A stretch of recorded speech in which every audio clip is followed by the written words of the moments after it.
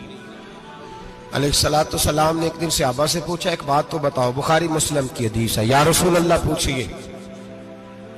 نبی پاک صلی اللہ علیہ وسلم نے فرمایا اگر کوئی آدمی صحرا میں سفر کر رہا ہو، بہت بڑا صحرا ہو، اونٹ پر اس کا سفر ہو اور اس نے اونٹ پر کھانے پینے کا سامان باندھا ہو، پیسے بھی رکھے ہو، پانی بھی رکھا ہو، تھک گیا سفر کرتا کرتا، درخت کی ایک ٹہنی کے ساتھ اونٹ کی نکیل باندھی اور درخت کے نیچے لیٹ گیا آرام کرنے کے لیے۔ اللہ کے حبیب فرماتے ہیں اچانک اس کی آنکھ لگ گئی، جب جاگا تو اس نے دیکھا کہ اونٹ تو غائب ہو گیا ہے، اب نہ کھانا ہے، نہ پانی ہے، نہ پیسے ہیں، اور صحرا بڑا لمبا ہے، پیدل سفر بھی نہیں کر سکتا۔ تھوڑا سا ڈھونڈا، پھر موت کا انتظار کرنے لگا، سوچنے لگا اب موت آئے گی، اب مر جاؤں گا۔ اللہ کے محبوب فرماتے ہیں تھوڑی دیر گزری، جب بالکل مایوس ہو گیا تھا تو اچانک نظر پڑی تو اونٹ اس کا سامنے کھڑا تھا۔ نبی پاک سے عباس پوچھتے ہیں بتاؤ، اس کی کل کائنات اجڑ گئی تھی، راز ضائع ہو گئی تھی، ہر شے لٹ گئی تھی، دوبارہ اسے مل گئی ہے، بتاؤ اسے کتنی خوشی ہوگی؟ صحابہ کہنے لگے یا رسول اللہ نئی زندگی مل گئی اس بندے کو، وہ ساری دنیا سے زیادہ راضی ہے۔ تو میرے کریم رسول صلی اللہ علیہ وسلم نے فرمایا رب کریم کا نافرمان بندہ جب اس کی بارگاہ میں آ کے توبہ کرتا ہے تو اللہ اس سے بھی زیادہ راضی ہو جاتا ہے۔ نافرمان جب آ کے کہتا ہے یا اللہ معاف کر دے، آئندہ نہیں کرتا، میں اللہ تو راضی ہو جاتا ہے۔ اور حبیب پاک علیہ السلام فرماتے ہیں وہ اتنا کریم ہے، جب بندہ اپنے رب سے صلح کر لیتا ہے، توبہ کر لیتا ہے، تو اللہ زمین کو کہتا تو بھول جا میرے بندے نے گناہ کیا ہی نہیں، آسمان سے کہتا تو بھول جا میرے بندے نے گناہ کیا ہی نہیں۔ پھر رب کریم فرشتوں سے فرماتا ہے کہ مٹا دو جو تم نے لکھا تھا، میں نے اپنے بندے کے ساتھ صلح کر لی ہے۔